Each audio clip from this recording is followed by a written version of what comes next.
Değerli Zelal, Numedya'da son olarak bir yazı paylaştınız. Malum siz aynı zamanda burada da köşe yazarlığı yapıyorsunuz. Suriye'ye dair şöyle bir belirleme yapmıştınız orada. Norm dışılık artık istisnai bir durum değil, sahayı ayakta tutan temel yönetim biçimi haline gelmiş durumda dediniz.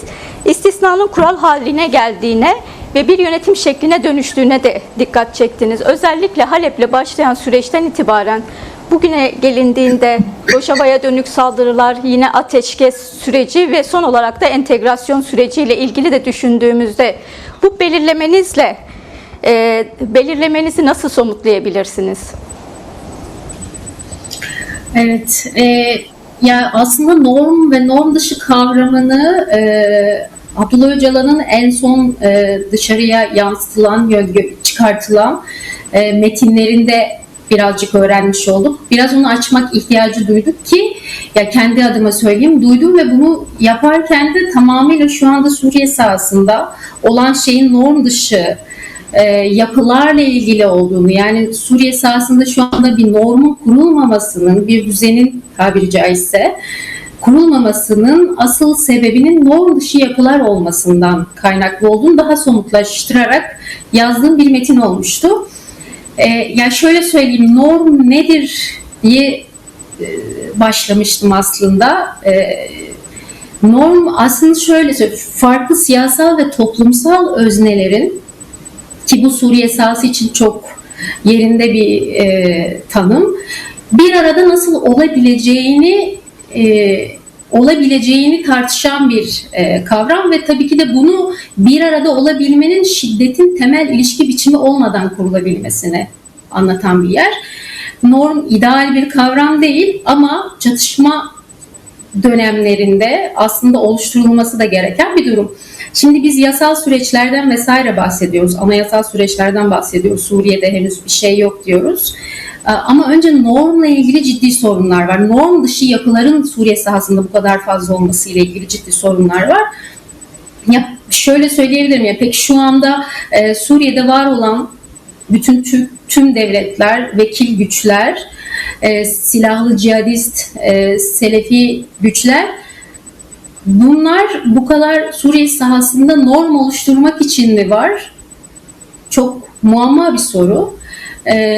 Normun oluşturulmasını isteyen bir yerdeler mi? En azından 10 Mart mutabakatından bu zamana baktığımız zaman, süreci takip ettiğimiz zaman çok da o noktada olmak istemedikleri belirgin. Çünkü çatışmadan ve kaostan, özellikle kaosla ortaya çıkan aralıklardan faydalanarak bir norm dışı yapıyı düzene çevirmeye çalışıyorlar. Tabii birçok anlaşmalar, ateşkesler yapıldı 10 Mart mutabakatından bu zamana. Ancak Suriye'de SDG dışında bu norm oluşturulmadaki ısrarı hiçbir yapının göstermediğini, sahada görünür olmadığını gördük. Yani bunu şey olarak söylemiyorum, bir tarafgirlik açısından söylemiyorum. Bu 10 Mart'tan bu zamana çok net bir şekilde ifadelerde, verilen demeçlerde çok net göründü. Ben neden SDG dışında dediğimi de size şöyle açmak isteyebilirim. Çünkü SDG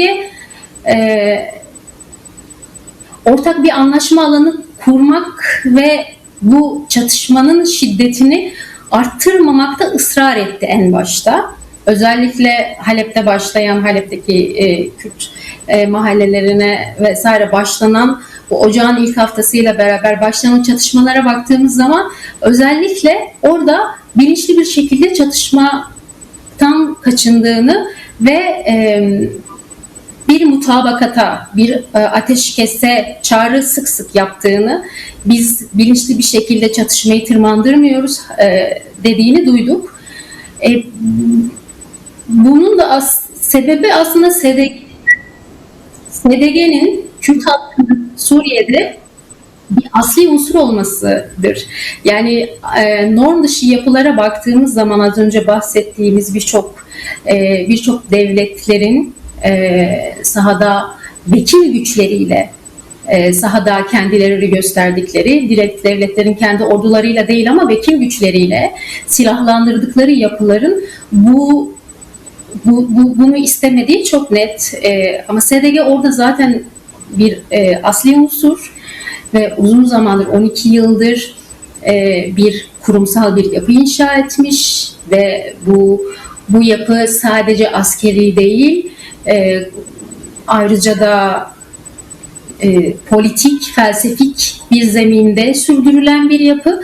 Haliyle bunun norm ölçülerinde kurulmasını ve bunun bir düzen oluşturulmasını ısrarla talep etti.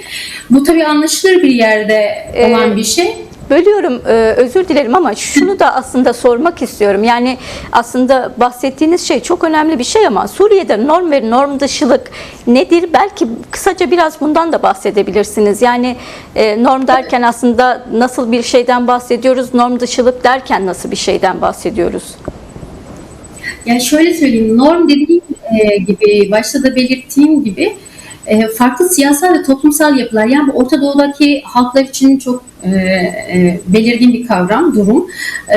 Bunların bir arada nasıl yaşanabileceğini belirleyen bir düzene denilir. Düzen ve bu aslında bir zaman sonra taraflar tarafından kurumsallaşır ve bu birazcık daha sonrasında hukuksal süreçlere, yasal, anayasal süreçlere vesaire evrilir.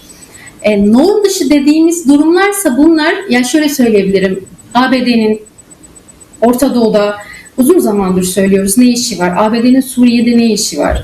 ABD bir norm dışı yapılar üretti uzun bir zamandır. Ve hani bu Selefi cihadist örgütler diyoruz.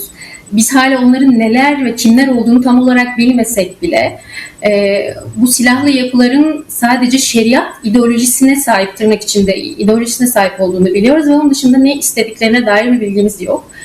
Arap Emirlikleri, İsrail, Fransa, bu arada bu da Türkiye, bu devletler artık çatışma şiddetlenmediği dönemlerde, Ocak döneminde şiddetlenince artık herkes net bir şekilde kendini ifade etti ama çatışma şiddetlenmediği dönemlerde bunlar vekil güçleriyle sahadaydılar. Ve bu uzun zaman boyunca da biz de takip ediyorduk basında. Ama çatışma şiddetlenmeye başlayınca herkes Suriye üzerine bir cümle kurmaya başladı. Yani bu bahsettiğim bu yapılar, İran, bu yapılar geçici Şam hükümetinin Jolani'nin oluşu bile, bunların büyük bir kısmı norm dışı yapılar aslında. Çatışmadan beslenerek, çatışmadan kazanım elde ederek ve genişleyerek ve kriz yaratarak bu krizi fırsata çevirme üzerine varlar. Ve bu norm dışı yapıların sahada ki panzehiri normun, yani düzenin, sistemin kurulmasıdır. Bu yüzden de ısrarla bu düzeni, bu normun kurulmaması için şiddete, silahlı yapıya, silahlı şiddete, bazen politik ağır sert şiddetlere, sert söylemlere vesaire başvurabiliyorlar. Rojava'ya dönük saldırı ve kuşatmalar aslında aynı zamanda alanını, varlığını ve buradaki halkı korumaya çalışan, politikasını böyle uygulayan SDG'yi sahiplenme, yani burada Kürt halkını sahiplenmeye dönük eylemlere de dönüştü sonrasında.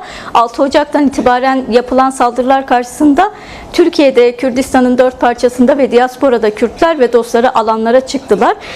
Buradan doğru şunu sormak istiyorum size de, yani bu eylemlerde halkın verdiği mesajı nasıl okumak gerekiyor? Bu yani Kürtlerin birliği mesajı çok sık aslında gündeme geldi. Yapılan eylemlerde en sık atılan, en sık paylaşılan slogan da bu oldu. Ancak bu aynı zamanda SDG'nin temsil ettiği Rojava modelini sahiplenme anlamına da gelir mi sizce? Evet Rahime, yani bu o anlama da gelir. Ayrıca da belirttiğim gibi bunu sadece Rojava modelini sahiplenme olarak okumak doğru olmaz. Çünkü 4 parçada ayrı modeller, Kürt halkı için ayrı modeller söz konusuyken ve diasporayı da dahil edersek, Kürtlerin burada gerçekleşen Suriye bir kere 4 parça Kürdistan'ın en küçük ve aslında modelini gerçekleştirebilmeye en yakın alanıydı. Ve bunun için çok zor ve uzun bir uzun bir çaba, büyük bedeller ve kayıplar sonucunda bu oluştu.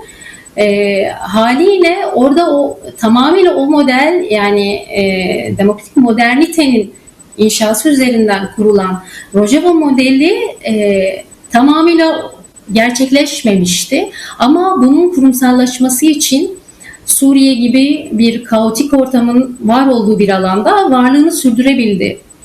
Ve varlığını sürdürürken de kurumsallaşabilmek için uzun bir emeği ve çabası oldu. Hala da devam ediyor.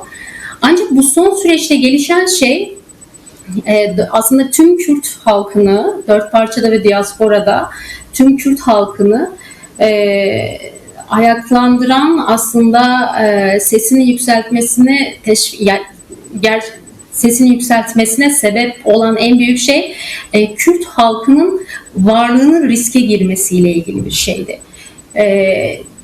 Gerçek anlamda Orta Doğu'da, özellikle 3. Dünya ülkelerinde halkların varlığının kavramı ya da halkların kendi kaderlerini tayin etme kavramı sadece kullanılması gereken, bazı zamanlarda kullanılması gereken argümanlar olur kapitalist modernitenin öncüleri tarafından.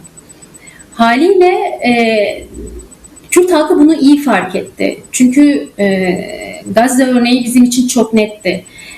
Uzunca bir süre Gazze bir kuşatmadaydı. Tamamıyla bir katliamdan geçti. Ve bunun inşasını, yani bunu gerçekleştirilmesinin önünü açan devletler sadece izledi. Kürt halkı da bu riskle karşı karşıyaydı. Elbette ki bunu iyi okuyabildi Kürt halkı ve bunu okumakla beraber Kürt vardır ve bu saldırı sadece Kürdistan'ın en küçük Onaze'nin Rojava'sına yönelik değildir. Bütün Kürt halkının varlığına ve kimliğine yönelik bir saldırıdır denildi. Bu yüzden herkes topyekün bir bilinçle tepki gösterdi ve çok kıymetliydi. Bu dinamiği de aslında sorarsanız bu dinamiği görmek de bir Kürt kadını olarak çok şey hissettirdi. Bu dinamiğin bu kadar güçlenmiş olduğunu fark etmemiştik. Çünkü Rojava'da bu kadar az önce Adalet Hanım da bahsetti. Rojava'da bu kadar cihadist, selefist, işte kadının varlığını reddeden, kadının kimliğini, cinsiyetini reddeden bir yapının içerisinde Rojava'da bir kadın öz yönetim gücü var. Kadının ordusu var, kadının varlığı var, öz savunması var. Ve tabii ki de çok Suriye için, Orta Doğu için çok kıymetli bir model. Elbette ki şu Rojava inşası için çok kıymetli. Ama bunu ancak halklar ve özellikle Kürt halkı bunu fark edip koruyabildiği takdirde bunun devamlılığının olacağını da gördük. Yani bu halkların, Kürt halkının bu kadar büyük refleks geliştirmesi aslında, tekrar söylüyorum, tamamıyla bir yok edişe yönelik bir hazırlığın olduğunun farkına varmalarıyla ilgiliydi. Bu çok önemli. Bu birinci ve çok önemli olan. Evet, ama ayrıca da Rojava'ya yönelik bir inşa vardı ve bu paradigmanın ortaya attığı bir inşaydı. Paradigma sonucunda gerçekleşen bir inşaydı. Ve tekrar söylüyorum, Orta Doğu'da örneğinin olmadığı, örneği gelişirse de insanlık için, Orta Doğu halkları için büyük bir kurtuluşun olduğunu gösteren bir şeydi. Tabii ki de bunu boğmaya çalışacaklar. Tabii ki de bunu yok etmeye çalışacaklardı. Ve tabii ki de Kürt halkının büyük bir kısmı da bunu da korumak istedi ve buna da sahip çıkmak istedi. Elbette çok önemli iki durum söz konusu.